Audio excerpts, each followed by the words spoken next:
மரச்செக்கு எண்ணெய்க்கு மாறுவோம், ஆரோக்கியத்தை காப்போம். மினாலியா மரச்செக்கு கடலை எண்ணெய், நல்லெண்ணெய் மற்றும் தேங்காய் எண்ணெய். மினாலியா, ஆரோக்கிய ஐஸ்வர்யம் பெருகட்டும்.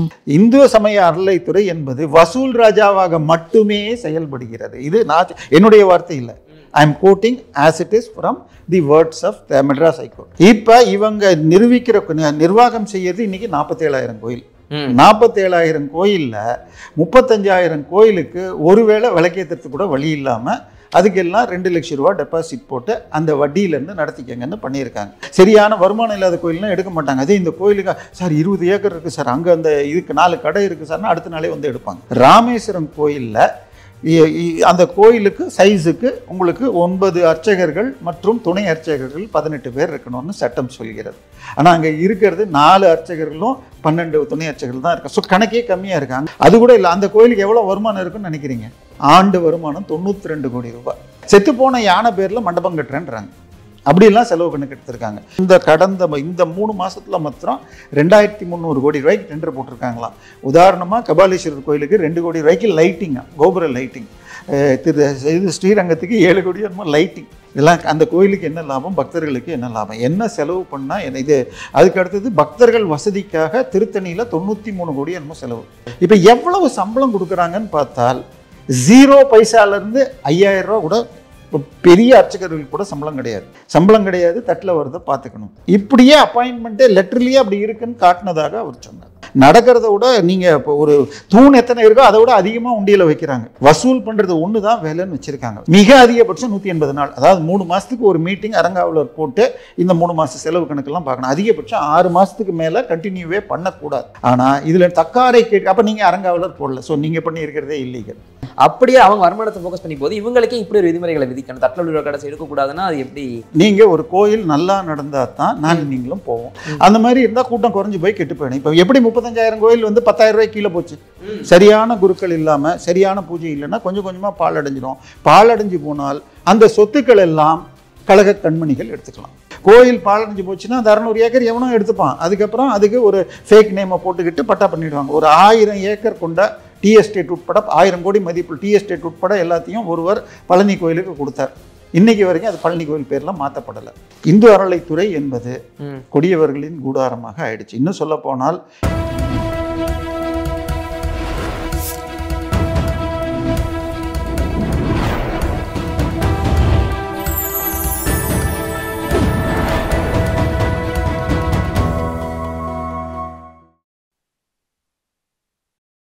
சேனல் 5 தமிழ் நேயர்களுக்கு வணக்கம். இந்த நேர்காணலில் நம்மோடு இணைந்திருப்பவர் மூத்த பத்திரிகையாளர் தேவப்பிரியா அவர்கள். வாருங்கள், அவரோடு பேசுவோம். சார் வணக்கம். சார் வணக்கம். சார், நேற்று ஒரு செய்தி வந்தது, இந்த பாலதண்டாயுதபாணி கோயிலில் அர்ச்சகர்கள் தட்டில் விழக்கூடிய அந்த பணத்தை எல்லாம் உண்டியலில் தான் போடணும் அப்படின்னு ரொம்ப ஸ்ட்ரிக்டாக சொன்னதாக சொல்கிறாங்க. இந்த பார்வை எப்படி பார்க்குறீங்க நீங்கள்? இல்லை, முதல்ல இந்த இந்து சமய அறநிலைத்துறை எதுக்கு இருக்குன்னு பார்க்கணும். அவர்கள் அங்கே இருக்கிறதே எந்த சட்டம்னா டூரிசம் சட்டத்துக்கு கீழே வரும் பக்தர்களுக்கு ஒழுங்காக கோயில் நடத்தப்படுகிற வந்துட்டு போகிறவங்க டிஸ்டர்பன்ஸ்லாம் போகிறத பார்த்துக்கிறதுக்கு மட்டும்தான் இந்து சமய அறநிலைத்துறை. கோயிலில் பூசாரிகள் அர்ச்சகர்கள் அந்தந்த ஆகமப்படி நடத்தணும். அவங்க சரியாக பார்த்துக்கிறாங்களான்னு சொல்லி அரங்காவலர் குழுன்னு ஒரு கோயிலுக்கும் பண்ணணும். அவங்க தான் பண்ணணும். இந்த அரங்காவலர் எப்படி இருக்கணும்னு சட்டம் இருக்குது, 1959 சட்டம். அது என்ன சொல்லுது? 5 பேர், ஓரளவுக்கு பெரிய கோயிலாக இருந்தால் 5 பேர் இருக்கணும். அதில் 5 பேருக்கும் அந்த என்ன கோயிலோ அந்த ஆகமோ அந்த பிரிவில் இருக்கணும். சைவ கோயிலில் சைவர் தான் இருக்கணும், வைணவ கோயிலில் இருந்தால். ஸோ அந்த டினாமினேஷனுக்குள்ளே இருக்கணும். அந்த 5 பேரில் ஒருவர் பெண்ணாக இருக்கணும், ஒருவர் எஸ்சியை சேர்ந்தவராக இருக்கணும். இதான் அந்த சட்டம் சொல்லுது. இதை யாருமே எதிர்க்கல.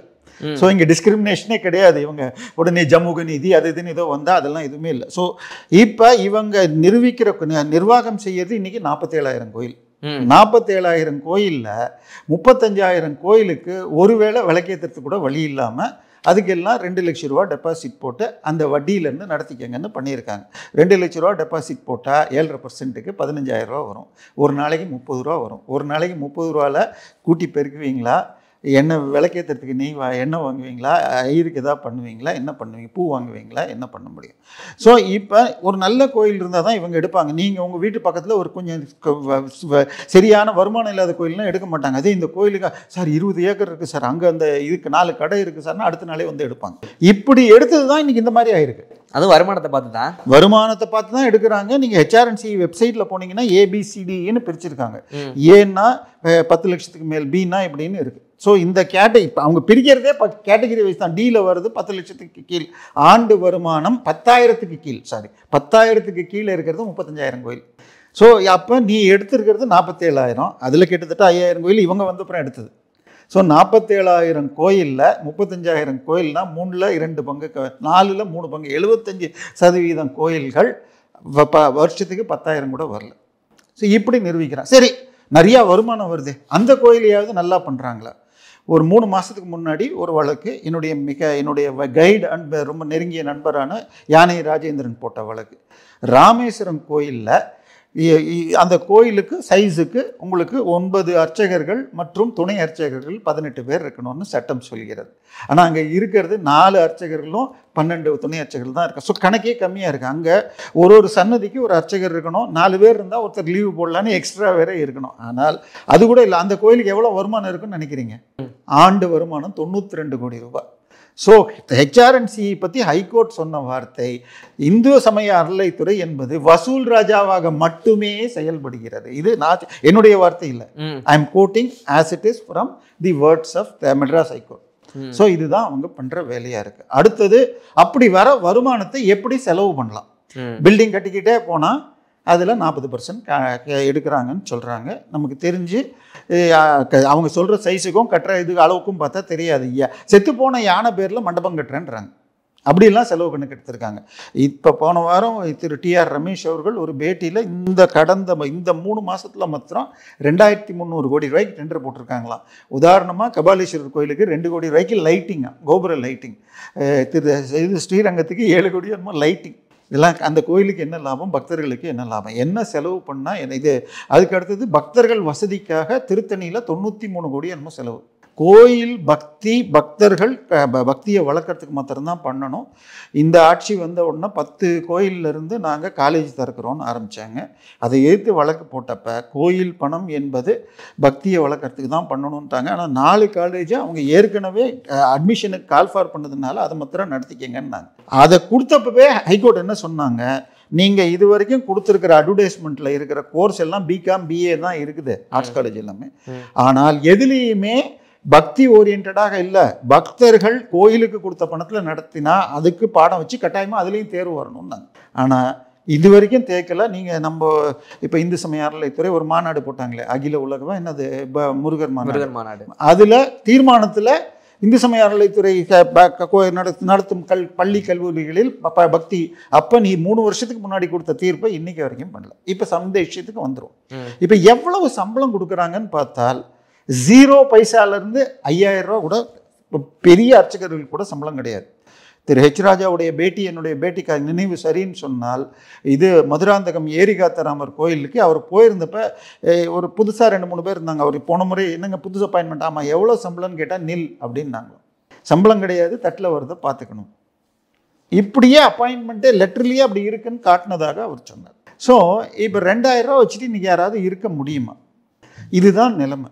அடுத்தது, எனக்கு உண்டியல், நீங்கள் பல பெரிய கோயிலெல்லாம் போனீங்கன்னா நடக்கிறத விட நீங்கள் இப்போ ஒரு தூண் எத்தனை இருக்கோ அதை விட அதிகமாக உண்டியலை வைக்கிறாங்க. வசூல் பண்ணுறது ஒன்று தான் வேலைன்னு வச்சுருக்காங்க. பக்தர்கள் உண்டியலில் போடுறதுக்கு உண்டியல் போடுறோம். இதுக்கு அடுத்தது டிக்கெட் வைக்கிறீங்க, ஒன்றுக்கும் டிக்கெட் 100, 200, 50 இன்னும் டிக்கெட் வைக்கிறீங்க. இன்னும் சொல்லப்போனால் பல கோயிலில் சாமியை கொண்டு போய் பக்கத்தில் பார்க்கணுன்னா, அதாவது திருப்பதியில் எப்படின்னா நீங்கள் க்யூவில் நின்னாலும் 100 ரூபா டிக்கெட் வாங்கினாலும் 1000 ரூபா டிக்கெட் வாங்கினாலும் எல்லாரும் ஒரே இடத்துல இருந்து பார்க்கலாம். இங்கே இருக்கிற திருவேற்காடாக இருக்கட்டும், மதுரை மீனாட்சி அம்மன் கோயிலாக இருக்கட்டும், காசு கொடுத்தா பக்கத்தில் போகலாம். அடுத்த கேட்டகிரி அப்போ 20 அடி தள்ளி தான் சாமியை பார்க்க முடியும். இப்படின்னு வச்சுருக்காங்க. இதெல்லாம் யார் உங்களுக்கு இதுக்கு அனுமதி கொடுத்தாங்க? இதுதான் பிரச்சனை. அடுத்து, ஸோ இது தப்புன்னு நேற்று என்ன சொல்லிட்டாங்க, இதை செயல் அலுவலகர் தக்காரை கேட்காது அனௌன்ஸ் செஞ்சுட்டார், இதை வாபஸ் வாங்கிக்கிறோன்னு இன்றைக்கி ஹெச்ஆர்என்சி கொடுக்குது. முதல்ல செயல் அலுவலருக்கு இதில் இதே கிடையாது.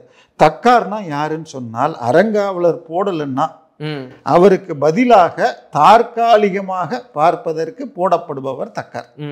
அதிகபட்சம் 90 நாள், மிக அதிகபட்சம் 180 நாள். அதாவது 3 மாதத்துக்கு ஒரு மீட்டிங் அரங்காவலர் போட்டு இந்த 3 மாத செலவு கணக்கெல்லாம் பார்க்கணும். அதிகபட்சம் 6 மாதத்துக்கு மேலே கண்டினியூவே பண்ணக்கூடாது.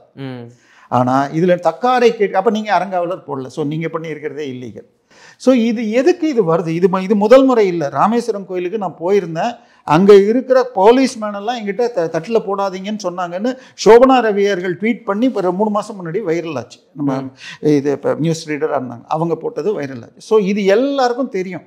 ஆனால் அர்ச்சகராக இருப்பாங்க. இன்னொன்று நம்ம சொல்லிடணும், நம்ம அர்ச்சகர்னா ஒன்று என்ன பண்ணுறாங்க, எல்லாரும் பிராமணர்கள் சார். 90% கோயில், நான் சொல்கிறது அரசுக்கு சொந்தமான கோயில்களில் கூட ஆகம கோயில்கள் ஒரு 800 கோயிலில் தான் பிராமணர்கள் மட்டுமே இருக்காங்க. ஈவன் பணம் அதிகமாக வருதே வச்சுக்கோங்க. என்னுடைய குலதெய்வம்ங்கிறது சிறுவாச்சூர் மதுரகாளியம்மன் கோயில், அதில் பிராமணர்கள் கிடையாது. அதில் நல்ல அளவுக்கு இன்கம் வருது. ஸோ பணம் வர்ற கோயிலுங்கிறதும் கிடையாது. ஸோ ஆகம அடிப்படையில் இந்த ஆகமத்தை இன்னொன்று, இந்த கோயிலெல்லாம் இப்போ பல ஆயிரம் கல்வெட்டுகள் இருக்குது. தமிழில் தான், இந்தியாவிலேயே இருக்கிற கல்வெட்டில் 60% கல்வெட்டு தமிழ்நாட்டில் இருக்குங்கிறோம். அந்த கல்வெட்டுகளில் 70% கோயிலில் தான் இருக்குது. இந்த கோயில் கல்வெட்டுலலாம் என்ன சொல்லுதுன்னால், சூரிய சந்திரர் உள்ளவரை இந்த கோயிலில் இந்த பூஜைக்கு இந்த நிலம் தரேன். ராஜா நினச்சா இதையும் அவன் கண்ட்ரோல்லே வச்சுக்க முடியாதா? எந்த கோயிலையும் ராஜா தன்னுடைய நிர்வாகத்தில் வச்சுக்கல. ராஜா அவனுடைய பணத்தில் கட்டின, மக்கள் பணம் அவனுடைய பணத்தை போட்டு கட்டினா கூட கோயில் தனியாகத்தான் இருக்கணும், அரசு கட்டுப்பாடே இருக்கக்கூடாதுன்னு தான் தானங்கள் வைத்தார்கள். தானங்கள்னு எல்லாருக்கும் கொடுத்தாங்க. திருப்பி இவங்க என்ன பண்ணுவாங்க, அப்போ இருந்த அரசர்கள் இப்படி பண்ணாங்க. இப்போ உள்ளவங்க வருமானத்தை மட்டுமே தான் ஃபோக்கஸ் பண்ணி வைக்கிறதா சொல்றீங்க நீங்க, அவருடைய பார்வையெல்லாம். அப்படியே அவங்க வருமானத்தை ஃபோக்கஸ் பண்ணி போது இவங்களுக்கே இப்படி ஒரு விதிமுறைகளை விதிக்கணும், தட்டில் உள்ள கடைசி எடுக்கக்கூடாதுன்னா அது எப்படி? இல்லை, அவங்களுக்கு என்னன்னா, நீங்கள் ஒரு கோயில் நல்லா நடந்தால் தான் நாங்கள் நீங்களும் போவோம். கோயிலில் இப்போ சரியாக பூஜை ஒரு நல்ல குருக்கள் வந்துட்டாருன்னு வச்சுக்கோங்க. அவர் என்ன பண்ணுறாரு, செவ்வாய்க்கிழமை இந்த பூஜை இருக்குமா, அந்த பூஜை கூட்டம் சேர்ந்து நல்ல கூட்டம் வளருது. அவரை டிரான்ஸ்ஃபர் பண்ணிவிட்டு கொஞ்சம் சாதாரண மாதிரி இன்ட்ரெஸ்ட் இல்லாமல் ஏதோ நானும் கச்சேரிக்கு போகிறேன்னு சொல்லுவாங்க அந்த காலத்தில். கோர்ட்டுக்கு போயிட்டு சும்மா உட்காந்து வர வக்கீல், அந்த மாதிரி இருந்தால் கூட்டம் குறைஞ்சி போய் கெட்டு போயிடும். இப்போ எப்படி 35,000 கோயில் வந்து 10,000 ரூபாய்க்கு கீழே போச்சு? சரியான குருக்கள் இல்லாமல் சரியான பூஜை இல்லைன்னா கொஞ்சம் கொஞ்சமாக பால் அடைஞ்சிடும். பால் அடைஞ்சு போனால் அந்த சொத்துக்கள் எல்லாம் கழக கண்மணிகள் எடுத்துக்கலாம். இப்படி ஒரு ரூட் இருக்கா? ஓகே, ஒரு சின்ன உதாரணம் சொல்லிடுறேன், நம்ம ரொம்ப டைவர்ட் ஆகிறோம்.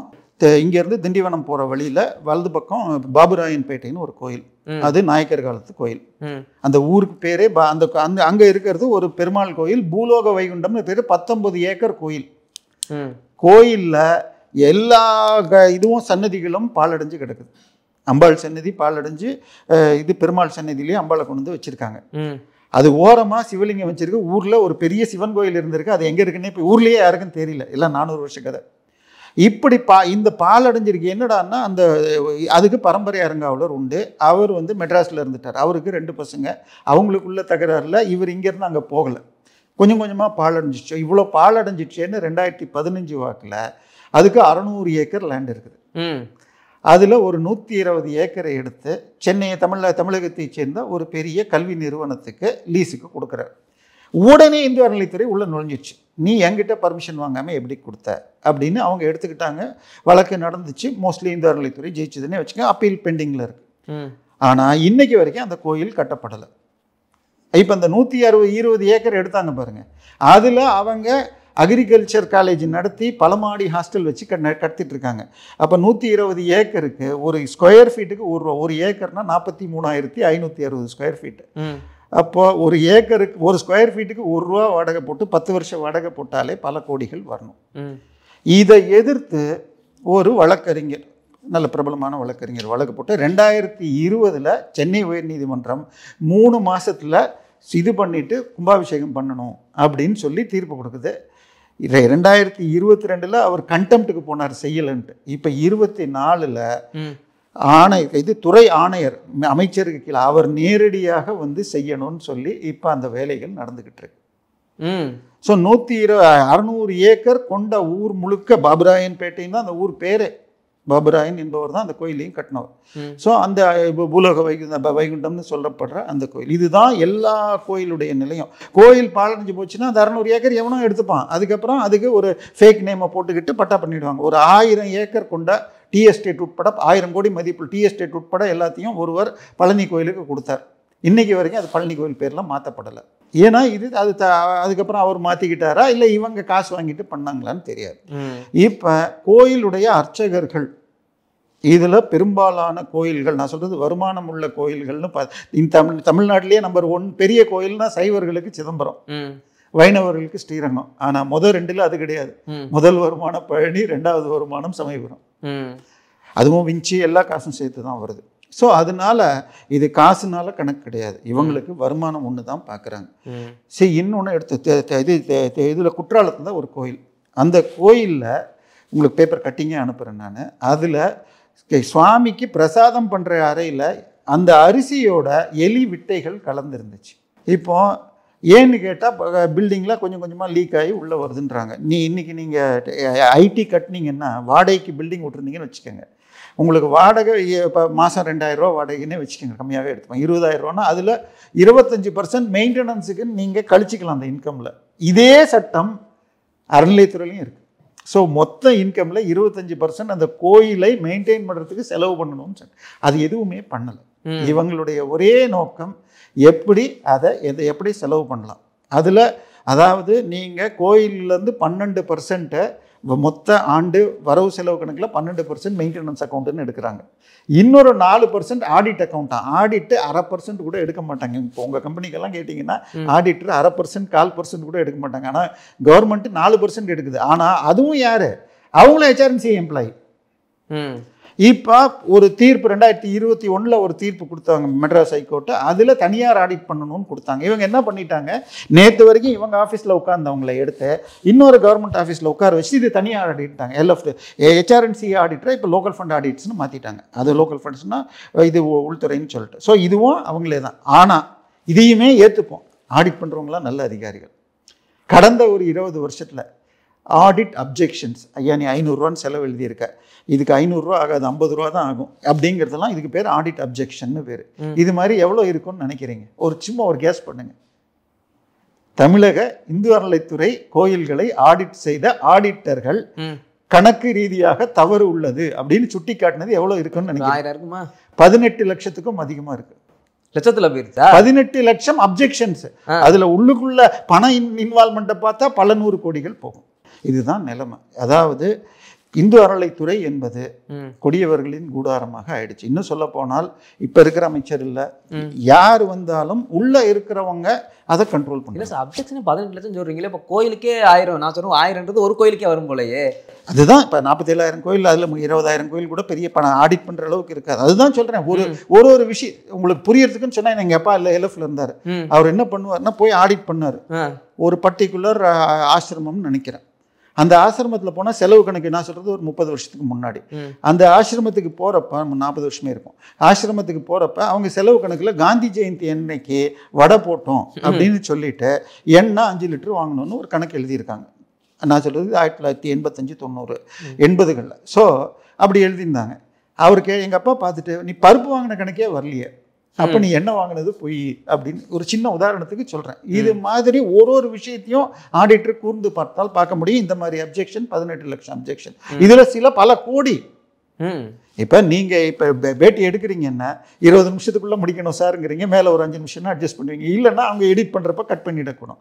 ஸோ ஒரு அதிகாரிக்கு பவரே 50 லட்சம்னா, ஆனால் அவர் 1 கோடி கூட அப்ரூவ் பண்ணுறாரு.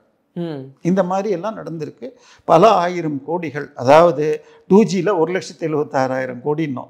கோயில்களில் உள்ள சொத்துக்கள் இவைகள்லாம் அதை விட அதிகம். இதை முறையாக செய்யணும். சில நல்ல பழக்கங்கள் கொண்டு வந்தாங்க, நான் இல்லைன்னா சொல்லலாம். ஆனால் எல்லாமே வாய் வார்த்தையோட போகுது.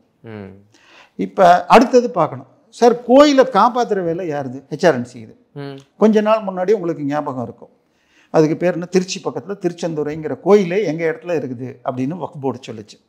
அதுக்கப்புறம் இன்னொன்று பார்த்தா மெட்ராஸில் இதில் அதுக்கு பேர் என்ன, நம்ம மயிலாப்பூரில் இருக்கிற பேயாழ்வார் அவதார ஸ்தலத்தை எங்களது வக்ஃப் போர்டுன்னு சொன்னாங்க. உங்களுக்கு ஒரு சின்ன செய்தி சொல்லிட்டா, கோயில் இடம்னு சொல்லிட்டீங்கன்னு வச்சுக்கோங்க, அது சூரிய சந்திரன் உள்ள வர அந்த சாமிக்கு தான். யாருமே மாற்ற முடியாது, நினைச்சாலும் மாற்ற முடியாது. இது சட்டம் நான் சொல்லலை, இந்திய சட்டம் மாத்திரம் இல்லை, உலக சட்டம். திருவாரூர் பக்கத்தில் பட்டூர் நடராஜர்னு பட்டூர்னு ஒரு ஊர் இருக்குது. தமிழில் பாத்தூர்னு சிலது வருது, கூகுளில் போய் சர்ச் பண்ணாலும் கிடைக்கும். அந்த ஊரில் இருக்க கோயிலே உடஞ்சி போய் ரொம்ப சின்னதாக போயிடுச்சு. பூமியில் தோன்றப்போ 13 சிலை கிடச்சிது.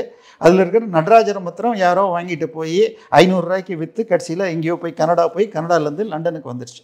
லண்டனில் அந்த ஃபோட்டோவை பார்த்து யாரோ ஒரு பக்தர் அது நம்ம கோயிலேருந்து கண்டுபிடிச்சிட்டாங்க. உடனே கேஸ் போடுறாங்க தமிழ்நாடு அரசு, இந்திய அரசை வச்சுக்கிட்டு.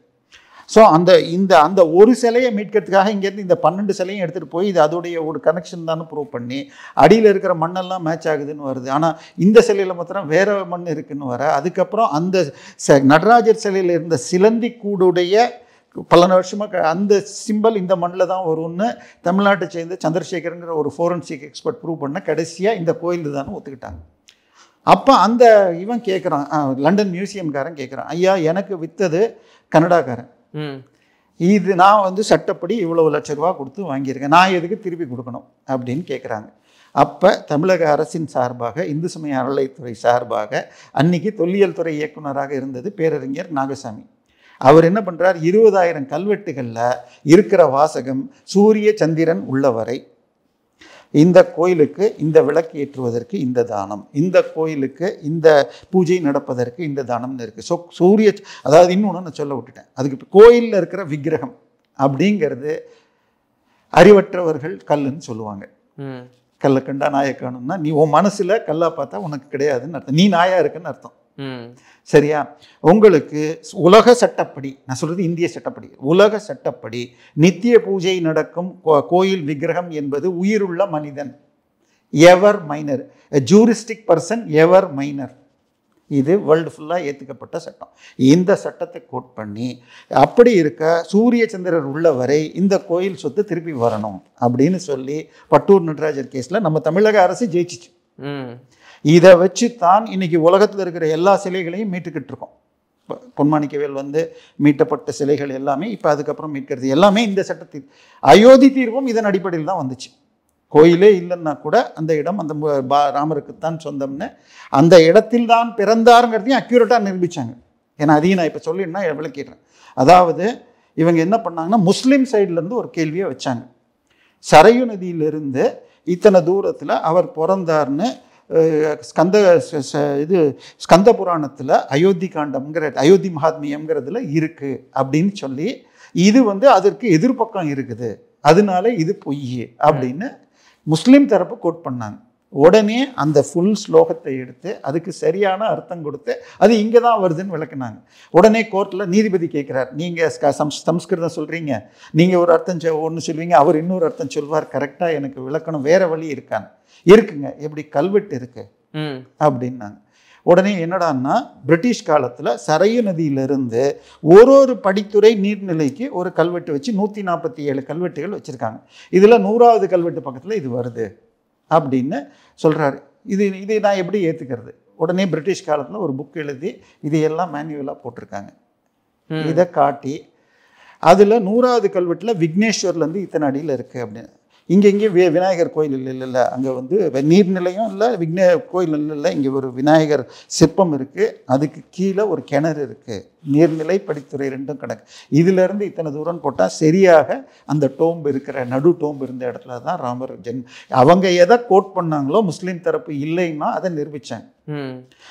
இதோட கீழே 12ஆம் நூற்றாண்டு கல்வெட்டுகள் எல்லாத்தையும் எடுத்து இது அந்த இடத்து எது அவங்க ஆதாரம் இல்லைன்னு சொன்னாங்களோ சட்டப்பூர்வமாக அவங்க கொடுத்த ஆதாரப்படி அந்த இதையெல்லாம் விளக்கின அந்த சங்கராச்சாரியாரை முஸ்லீம் தரப்பு வக்கீல்கள் 10 நாளைக்கு குறுக்கு கேள்வி கேட்டாங்க, 10 நாள் கழிச்சு விட்டுட்டாங்க.